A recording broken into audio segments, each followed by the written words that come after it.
Hi, this is Lindsay Clanfield, and I'm going to be finishing our Mlearning sessions by addressing some critical questions in the whole area of Mlearning. Up until now, you would be forgiven for thinking I'm a complete and enthusiastic convert to the whole process of Mlearning, which is true, but there are also things that we need to ask questions about.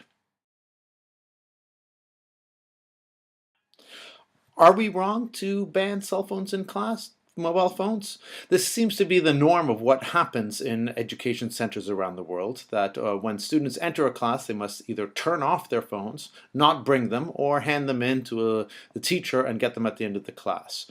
Some people in the ed tech sector say that we are doing students a great disservice by making them turn off their phones, by making them not allowed to access the technology they have in their pockets and all the great things they can do with it. I personally am unsure about this because of the next question I want to ask.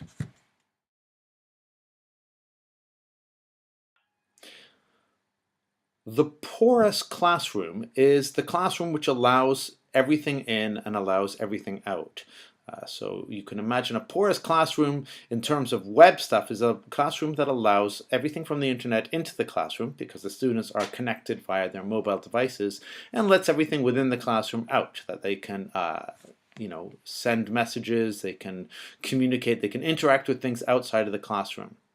Now, harnessed correctly, this is a very powerful tool for education. Students can do proper web searches, they can research things, they can get access to tools that help them do the tasks in class. However, when students are all doing this with a device that's being held up like this, and you, the teacher, can't see the other side, this is where you could find that they're not doing exactly what you'd hoped they had been doing. This is one of the arguments made by people who think that cell phones, mobile phones, smartphones, and computers should not be allowed free access in class.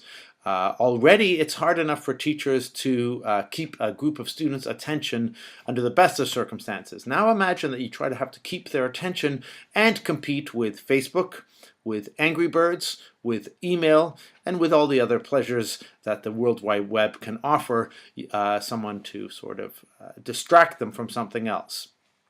This might be very hard. So perhaps instead of outright banning the phones or letting the smartphones in with no check on what they're doing at all, it's better to have that in special times and give very specific tasks within class on when and how to use your mobile devices. The next question concerns pedagogy.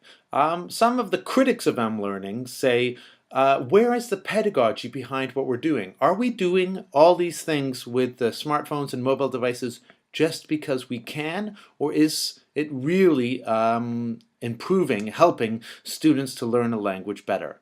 I think a pedagogy is emerging for mobile learning. I think we're at the beginning of developing something for this. I think it's a powerful tool. However, I am also aware that sometimes we have to balance on whether or not doing something with access to mobile technology might not be quicker if we do it just face to face. Let me give you an example. We could set up a poll where where students have to log in with their phones to vote yes or no to a question.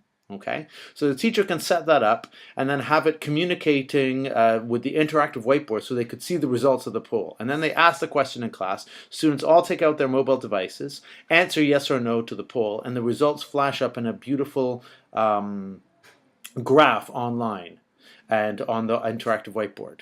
Now this is great, but it might take much longer than the alternative, which is just to ask the students to show their hands, yes or no, so on and so forth. So we have to balance what is, are things worth it, or the time, is it time efficient or not? But the pedagogy, I believe, is coming.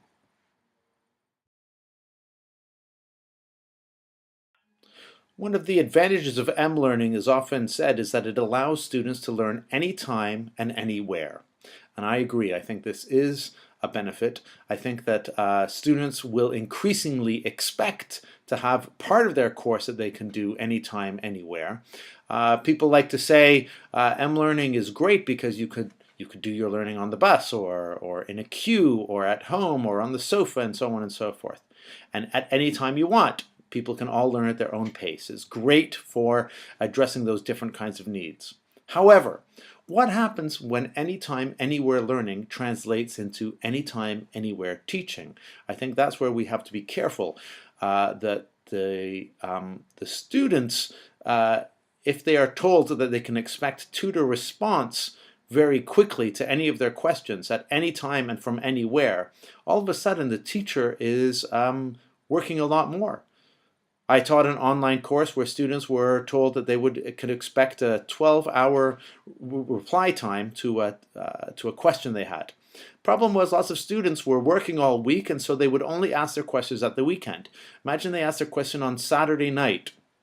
By Sunday night, they were getting irritated that they hadn't had a reply from me. This meant that I had to be working all Sunday, which was normally a day off for me, just to make sure that nobody had sent in email questions. So, anytime, anywhere learning is great. Anytime, anywhere teaching, well, perhaps teachers need to lobby for being paid for that.